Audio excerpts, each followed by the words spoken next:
I suppose what we should start with Angus MacDonald. You sort of had some tentative news on Tuesday. Where are you in terms of scan and longer term diagnosis? Yeah, still pretty much the same.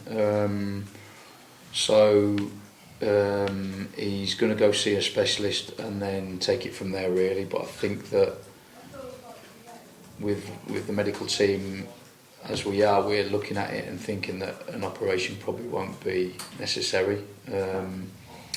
So we're still pretty much the same as we was on Tuesday.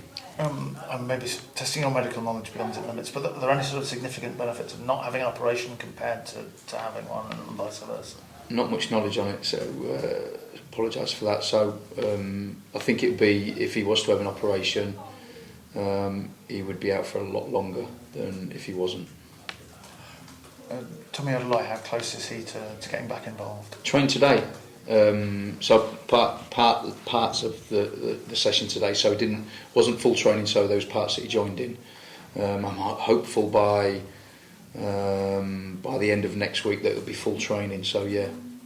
And how did he look sort of coming back? It's a bit early to say in terms of sharpness and so on. Actually really sharp, believe it or not. You know, the session was really good and he was very sharp in it, so yeah, really pleased. So hopefully we'll see him really kick on now. And how are you looking? Any other sort of injuries or concerns at this point? No, a few bumps and bruises, nothing major. But yeah, the boys are in good spirits. We've had a good session today, so yeah, we're all ready to go for the weekend. You've got a couple of players on 4 yellow cards now in Fraser Blake, Tracy Lewis. Do you talk to them about how they manage the game, or do you just have to kind of broadly let them be and see what the consequences are? I think there's a mixture of both with it. You know, I think we have to put a message to them that we don't want them obviously missing, we don't want them off the pitch. So I think it's a mixture of both, but they have to play their game as well. So, you know, what we don't want is to pick up yellow cards for petulance or, you know, mouthing off at the referee or anything like that. You know, if you're going to pick up a yellow, pick it up for a tackle or, you know, something where we're trying to be competitive to win the ball, you know. But listen, they have to be what they are, and, you know, and we have to kind of let them play freely. But also we will be putting a message to them that we, you know, how close they are to missing games because of it. We're sort of pretty much at the kind of 25% marker for the league now. So are you roughly on course? Are you about where you thought you'd be? How do you think it's unfolded compared to your expectations?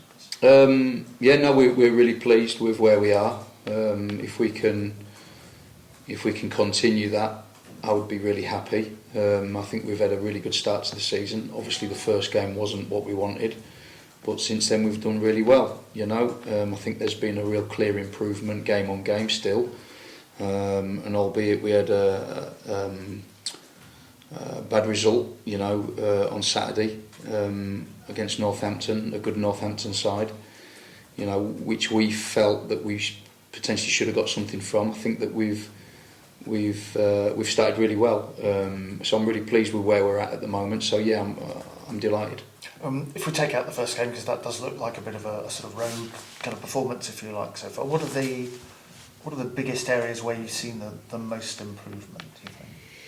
Well, I think all over, if I'm honest with you. You know, I think defensively we've looked like we've got stronger as games have gone on. I think we've certainly became a better footballing team since the start of the season. I think in them early games we probably didn't possess the ball as much as we are doing now.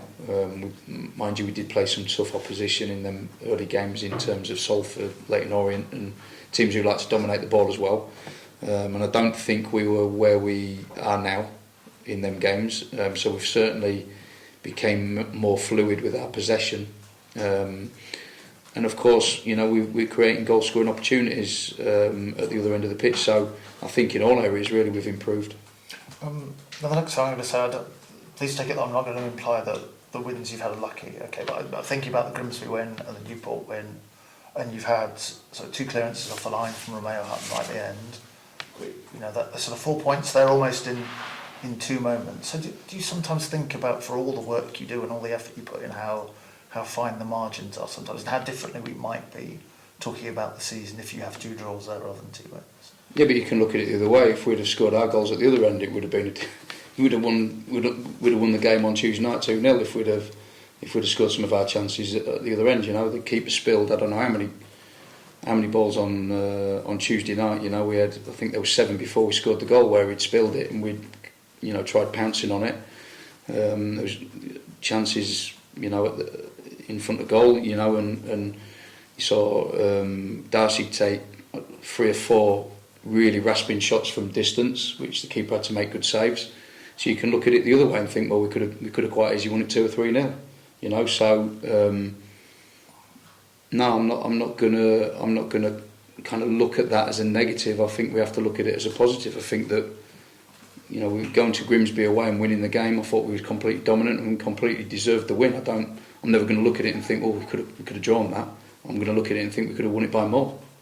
No, the point I'm not making well here is just it's more about fine margins that can decide games, and if you kind of think about just how close games can be and swing on moments, and how that affects the way that can affect how everyone feels, quite dramatic.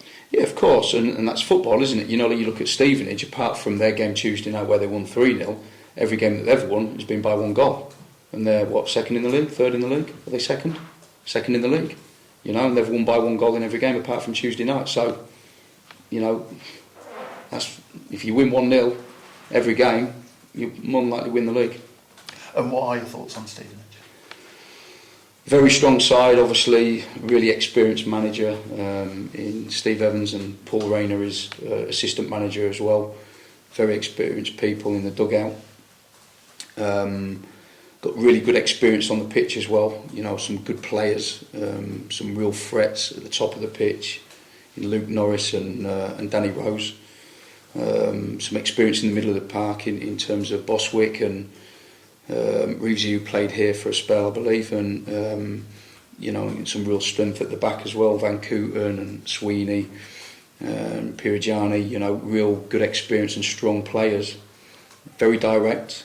Will ask questions of you. They'll put the ball forward at every opportunity. They'll put the ball in your box, long throws, nothing really different to what we've faced in past games, but very good at it. Very efficient way of doing it, you know. So again, another tough game.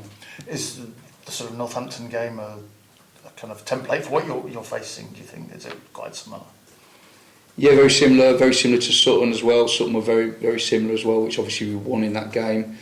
But no, we've got to concentrate on us as well. You know, we've got to concentrate on how we are, how we can hurt them, and what we can do. Yeah, I was going to say, is the challenge not sort of getting sucked into their game, I suppose? No, we've got to play our way. You know, we've got to play our way. If we get sucked into what they want us to do, then more than likely win the game. We can't. You know, we can't get away from what we want to do and how we want to play. You know, and that's the message that the players will be getting. Do you think you have the kind of perhaps mobility to unsettle them? I can remember sort of Piergiani against Tyree Simpson last season. I think one of the goals he scored against Oldham, and you could see that he wasn't so comfortable dealing with things on the ground in the air compared to in the air, for example. Yeah, of course. We've got players at the top of the pitch that unsettle any centre halves at this level, and probably even the level above. You know, you got Johnny Williams coming into pockets, and you know, you live in areas, and obviously Jeffy and Shades, you know, and sort of like Hutton as well, and Fraser Blake Tracy and Ellis Iandolo, you know, players who can really hurt the opposition and create goal scoring opportunities, you know. So it's you know, I don't think that matters who we play against. I think we play that way anyway, you know. Good luck keeping Mr. Evans quiet. Thank you. Thank you.